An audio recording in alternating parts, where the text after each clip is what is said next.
The odd attempt at an uplifting ending was one of the additions producers Bill Getz and Louis Rachmil made to Georges Simenon's original story. In fact, the whole thing about the Ricos trying to adopt a baby was pure Hollywood, intended to make the retired gangster more sympathetic and give his wife some purpose in the story. In the novel, Eddie and Alice Rico have 3 kids. The screenwriters figured it would be dramatic counterpoint to have Nora and Johnny Rico, played by Catherine Grant and James Darren, have a newborn baby while Alice and Eddie can't. But given all the tragedy that precedes it, this happy ending is just too clumsily executed to be believable. The screenplay cleans up the character of Eddie Rico in other ways as well, making him a former accountant, while it's clear in the novel he ran a bookmaking operation for the mob, and that his relocation to Florida is not truly a retirement. The Eddie Rico and Simenon story knows that once you're in, you never get out. He is not nearly as naive as the movie depicts him. The same holds true for the women, especially Mama Rico, played by Argentina Brunetti. She's written as a stereotypical Italian matriarch whose solution to everything is praying to a statue of the Madonna. In the novel, Mama is a bitter and savvy old bird, and it's perfectly clear where her boys learned their street smarts after their father was killed. For me, the 2 most intriguing characters in the film are mob soldiers Mike LaMotta and Charlie Gonzalez, played, respectively, by Harry Belaver and Rudy Bond. These guys are a far cry from the sinister henchmen of 40s film noir, like the assassins played by Charles McGraw and William Conrad in The Killers.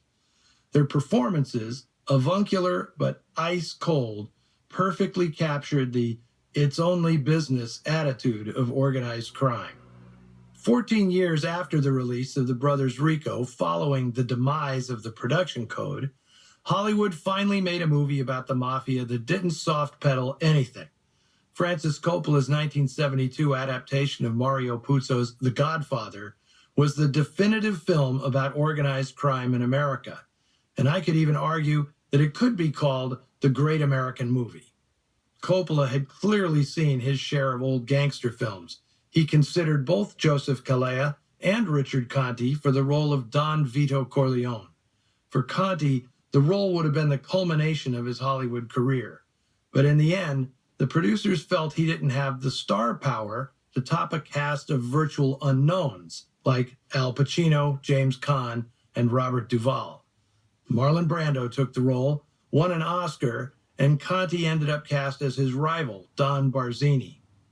FYI, the same year The Godfather was released, The Brothers Rico was remade as a TV movie, starring Ben Gazzara as Eddie Rico, with Sal Mineo and James Ferrantino as his brothers. It's one more of literally hundreds of movies adapted from stories by Georges Simenon. The first was released in 1932, A Night at the Crossroads, and filmmakers are still mining his novels and short stories today, 3 decades after his death. His work has proven irresistible to France's finest filmmakers, including Jean-Pierre Melville, Claude Chabrol, and Bertrand Tavernier.